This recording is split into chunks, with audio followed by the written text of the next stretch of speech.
Hello everyone, नमस्कार बच्चों। मैं हूं अर्जुन प्रताप सिंह राणा और मैं स्वागत करता हूं कक्षा 9वीं हिंदी लोक भारती के लिए। और आज हम पढ़ने जा रहे हैं गज़ल, जिसका नाम है उड़ान और उसके रचनाकार हैं चंद्रसेन विराट जी। इसके पहले कि हम आगे बढ़ें, इन अनुदेशों का पालन कीजिए, ईयरफोन हेडफोन का उपयोग कीजिए, नोटबुक और पेंसिल अपने पास रख सकते हैं ताकि कठिन शब्दों के अर्थ लिख सकें। कुछ बात समझ में ना आए, फिर से सुननी हो, समझनी हो तो वीडियो को पॉज कर सकते हैं। चंद्रसेन विराट जी का परिचय हम यहाँ पे देंगे बच्चों। यहाँ पे उनकी तस्वीर दी गई है। चंद्रसेन विराट जी हिंदी गजल को नई पहचान देने वाले विराट जी का जन्म 3 दिसंबर 1936 को इंदौर मध्य प्रदेश में हुआ था। पेशे से विराट जी इंजीनियर थे बच्चों, लेकिन काव्य कर्म इनको बाल्यावस्था से ही इसमें रुचि थी। कविता लिखने में उनकी प्रमुख रचनाओं में मेहंदी रची हथेली, ओ मेरे अनाम, स्वर के सोपान, मिट्टी मेरे देश की, लड़ाई लंबी है, कुछ छाया कुछ धूप, ये प्रमुख हैं। यहाँ पर उनका निधन वर्ष बच्चों नहीं दिया गया है। 15 नवंबर 2018 को इनका निधन हो गया। इन्होंने हमारा साथ छोड़ दिया। वैसे गजल लिखने में इनका नाम प्रमुख था। आगे देखते हैं पद संबंधी जानकारी। कई बार बच्चों ऐसा होता है कि गजल जो है, आप गजल का अर्थ क्या होता है, पद संबंधी जानकारी मैं आपको यहाँ देना चाहता हूँ कि गजल एक ही बहर और वजन के अनुसार लिखे गए शेरों का समूह है। आप शेर व शायरी सुनते हैं, बराबर? तो शेर व शायरी जैसे आपने एक लाइन सुनी है, हंसी से अपने आंसुओं को छुपा कर देखो, नया मुखौटा ये चेहरे पर लगा कर देखो, है ना? तो ये जो मैंने अभी अभी कहा, जो 2 पंक्तियां मैंने कही, ये शेर है। जब यही 5-6 अलग अलग तरह के शेर एक साथ जमा हो जाते हैं बच्चों, जिसके बारे में अभी जानकारी मैं आपको दूंगा, तब उसे गजल कहते हैं। और गजल जो है वो बहर और वजन के अनुसार लिखे जाते हैं। मतलब शुरू से लेकर जितने भी शेर प्रकट किए जा रहे हैं, सबका जो वजन है, सबका जो कहने का तरीका, वो एक जैसा होता है। कहने का अर्थ है, पहले तो आप ये समझ लीजिए कि ये बहर क्या होता है। बहर एक उर्दू शब्द होता है जिसका इस्तेमाल गजल लेखन में विशेष तौर पर किया जाता है।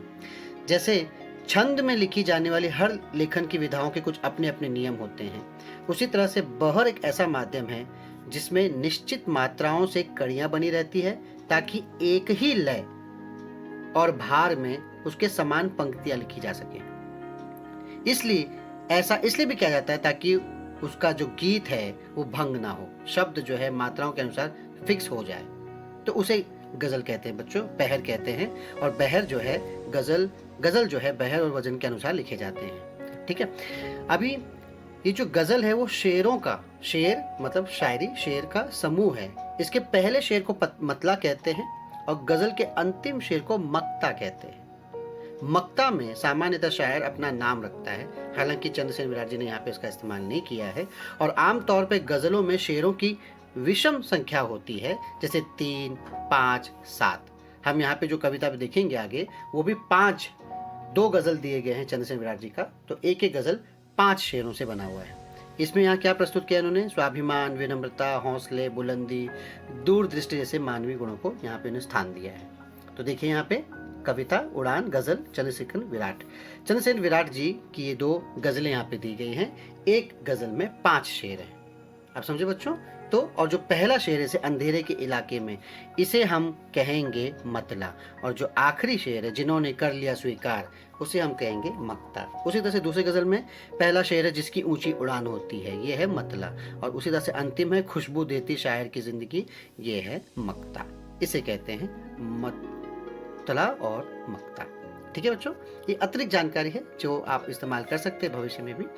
तो पहले एक बार कविता का अर्थ, गजल का अर्थ हम समझेंगे, शेरों का अर्थ हम समझेंगे। उसके पहले मैं एक बार ये गजल पढ़कर सुनाता हूँ। अंधेरे के इलाके में किरण मांगा नहीं करते, अंधेरे के इलाके में किरण मांगा नहीं करते, जहां हो कंटकों का वन, सुमन मांगा नहीं करते। क्या बात है! जिसे अधिकार आदर का झुका लेता स्वयं मस्तक, नमन स्वयमेव मिलते हैं, नमन मांगा नहीं करते। आप देखें बच्चों, एक ही तरीके से गजल लिखा गया है, शेर लिखे गए हैं, एक ही तरीके के 5 शेर, तब जाके वो एक गजल बनता है। तो उसे बहर कहते हैं। बहर ऐसे, परों में शक्ति हो तो नाप लो उपलब्ध नभ सारा, परों में शक्ति हो तो नाप लो उपलब्ध नभ सारा, उड़ानों के लिए पंछी गगन मांगा नहीं करते। जिसे मन प्राण से चाहा, जिसे मन प्राण से चाहा, निमंत्रण के बिना उसके सपन तो खुद ब खुद आते हैं, नयन मांगा नहीं करते। जिन्होंने कर लिया स्वीकार पश्चाताप में जलना, जिन्होंने कर लिया स्वीकार पश्चाताप में जलना, सुलगते आप बाहर से अगन मांगा नहीं करते। ये एक गजल हुआ। अब दूसरा गजल जिसका बहर और वजन अलग है, जिसका तरीका अलग है। देखिए, जिसकी ऊंची उड़ान होती है उसी को भारी थकान होती है, बोलता कम जो देखता ज्यादा, आंख उसकी जुबान होती है, बस हथेली ही हमारी हमको धूप में साइबान होती है, एक बहरे को एक गूंगा दे जिंदगी वो बयान होती है, तीर जाता है दूर तक उसका कान तक जो कमान होती है, खुशबू देती है एक शायर की जिंदगी धूपदान होती है। इनका अर्थ हम आगे जानेंगे बच्चों। 2 गजल दिए गए हैं इस वीडियो में। इस कक्षा में हम एक ही गजल करेंगे और दूसरे गजल के लिए हम अगले वीडियो का इंतजार करेंगे, नहीं तो वीडियो लंबा हो जाएगा बच्चों। इसीलिए अब देखते हैं, शुरुआत करते हैं। माफ करना। अंधेरे के इलाके में, अंधेरे के इलाके में किरण मांगा नहीं करते। क्या बात है। अंधेरे के इलाके में, आपको समझ में आ रहा होगा बच्चों। अंधेरे के इलाके में किरण मांगा नहीं करते, जहां हो कंटकों का वन, जहां हो कंटकों का वन, सुमन मांगा नहीं करते। कितनी साफ सरल शब्दों में कितनी बड़ी बात चंद्रसेन विराट जी यहाँ पे कहते हैं कि जो इलाका अंधेरे में हो, पहले से जहां अंधेरा हो, जहां अंधेरे का ही साम्राज्य हो, वहां पे आप किरण मांगोगे तो भी आपको किरण नहीं मिलेगा। रात के वातावरण में सूरज की किरणें आपको नहीं मिलेंगी बच्चों। कहने का तात्पर्य यह है कि ऐसा क्षेत्र जहां आप प्रकाश की उम्मीद कर ही नहीं सकते, वहां प्रकाश मांगो भी मत, क्योंकि वहां प्रकाश होगा ही नहीं। उसी तरह से अगर कांटों का वन है, जंगलों का वन हो और वहां आप फूलों की आशा कर रहे हो, आप फूल मांग रहे हो, तो व्यर्थ है, फूल नहीं मिल सकते। इसका अर्थ क्या है बच्चों? कवि कहना क्या चाहते हैं कि हम किसी भी ऐसी चीज से उम्मीद ना करें जो आपकी उम्मीदों को पूरा नहीं कर सकता। आप किसी भी ऐसे, तो हम कहते हैं कि असंभव चीज को संभव बनाया जा सकता है, ये बात तो सत्य है, लेकिन असंभव को भी संभव बनाने वाली कला उसी में होती है बच्चों जो किया जा सकता हो। जैसे अगर आप आम के पेड़ से सेब मांगो तो ये संभव नहीं है। प्रकृति के कुछ नियम साफ होते हैं और उसी नियमों के हिसाब से हमको चलना होता है। हमें भी अपनी सामर्थ्य और क्षमता के बारे में पता होना चाहिए कि हम क्या कर सकते हैं, कितना कर सकते हैं, उतना ही हमको करना भी चाहिए। उससे ज़्यादा करने की कोशिश में हम अपने आप ही टूट जाते हैं। इसीलिए अंधेरे के इलाके में प्रकाश मत मांगो, या तो प्रकाश के आने का इंतजार करो। आप रात में सूरज नहीं मांग सकते हो, आपको रात बीतने के समय का इंतजार करना होगा। आप कांटों के वन में फूल नहीं मांग सकते बच्चों, आपको उस मौसम का इंतजार करना होगा और उसी हिसाब से आपको काम करना होगा। जब तक कि रात नहीं बीतती आपको इंतजार करना होगा, धैर्य रखना होगा। इसीलिए कवि कहते हैं कि अंधेरे के इलाके में किरण मांगो नहीं और कांटों के वन में सुमन मांगो नहीं। अपने आप को उसी तरह से बदलो, तभी आप जी पाओगे, सरवाइव कर पाओगे। आगे है, जिसे अधिकार आदर का, आदर यानी नमस्कार, नमन, सम्मान का, झुका लेता स्वयं मस्तक, नमन स्वयमेव मिलते हैं, नमन मांगा नहीं करते। क्या बात है बच्चों। ऐसा है कि हमारे आसपास में, पड़ोस में, देश में, दुनिया में ऐसे बहुत लोग होते हैं जो सम्माननीय होते हैं, जिन्होंने अपने क्षेत्र में महान काम किए होते हैं। ऐसे लोग अपने कर्मों से जाने जाते हैं, सम्माननीय होते हैं, और ऐसे लोगों के सामने हमारा मस्तक अपने आप झुक जाता है। जो व्यक्ति आदर के योग्य होता है वो स्वयं ही विनम्र होता है और उसे किसी से नमस्कार करवाने की जरूरत नहीं होती है। ऐसे व्यक्ति के सामने हम खुद झुककर उनको नमस्कार करते हैं, उनका सम्मान करते हैं। जैसे कि गुरु है, यहाँ देख रहे हैं आप, गुरु को शिष्य को कहना नहीं पड़ता कि शिष्य मेरे पैर छुओ और आशीर्वाद लो। शिष्य अपने आप इस बात को जानता है कि मेरा भविष्य बनाने वाला मेरा गुरु है, वो अपने आप उनको नमन करता है। माता पिता, हमको जीवन देने वाले हमारे माता पिता, हम खुद ब खुद उनके पैर पड़ते हैं, क्योंकि हम जानते हैं कि अगर वो नहीं होते तो हम भी नहीं होते। इसीलिए कोई भी व्यक्ति अपना सम्मान जबरदस्ती करवा नहीं सकता, उसका कर्म ही उसका सम्मान है, और जब उसका कर्म महान होता है तो लोग अपने आप उसे नमन करते हैं। सम्मान मांगना नहीं पड़ता है ना, सम्मान किसी से मांगना नहीं पड़ता, सम्मान लोग अपने आप देते हैं अगर आप अच्छा काम करते हैं, महान काम करते हैं, बड़ा काम करते हैं। आगे है, परों में शक्ति हो तो नाप लो उपलब्ध नभ सारा। आपके परों में, पर यानी पंख, परों में शक्ति हो तो नाप लो उपलब्ध नभ सारा। उड़ानों के लिए पंछी गगन मांगा नहीं करते। क्या कभी किसी पक्षी को आसमान मांगने की जरूरत पड़ती है? आसमान खुला है बच्चों, यानी अवसर बहुत हैं, मौके बहुत हैं।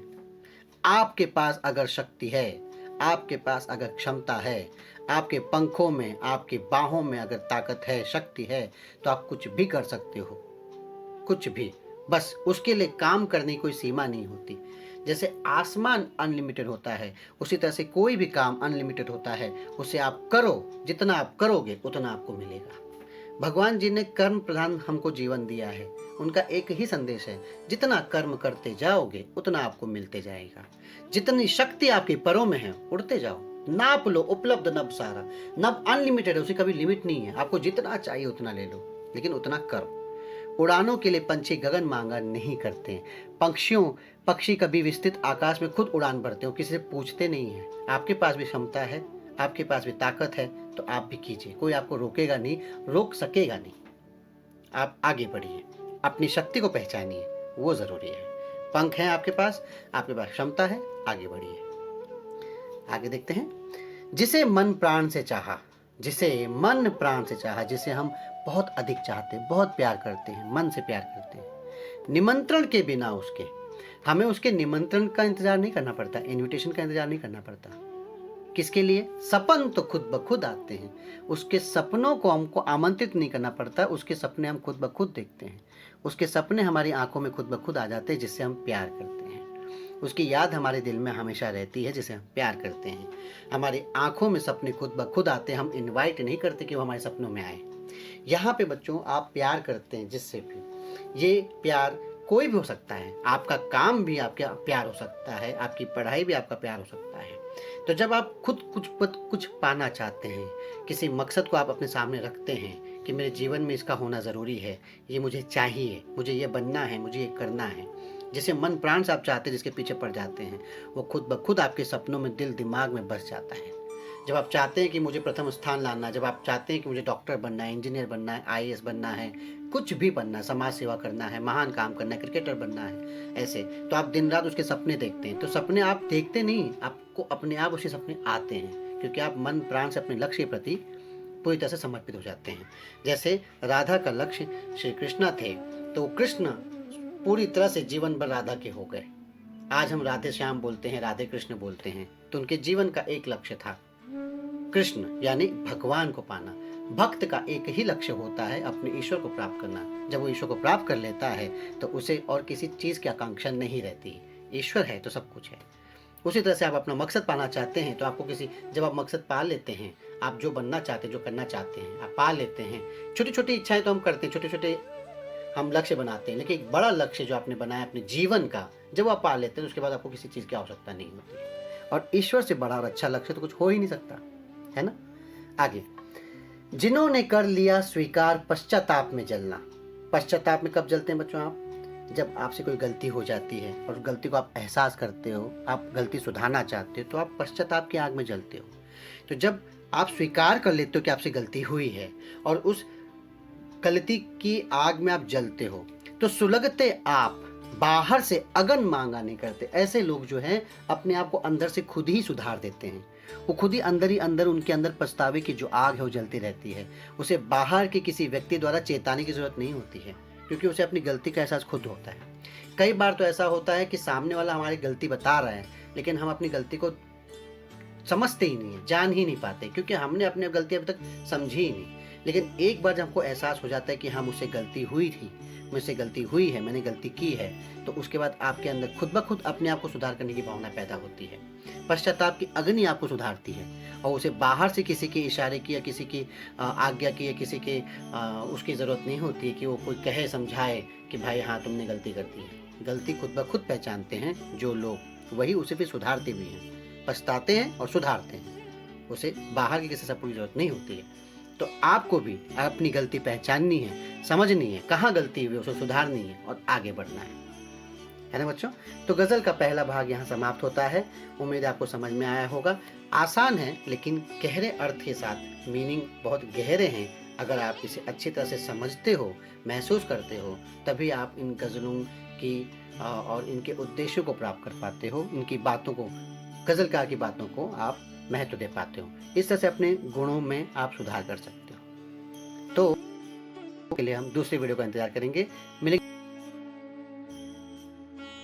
रखिए, सुरक्षित रहिए। धन्यवाद।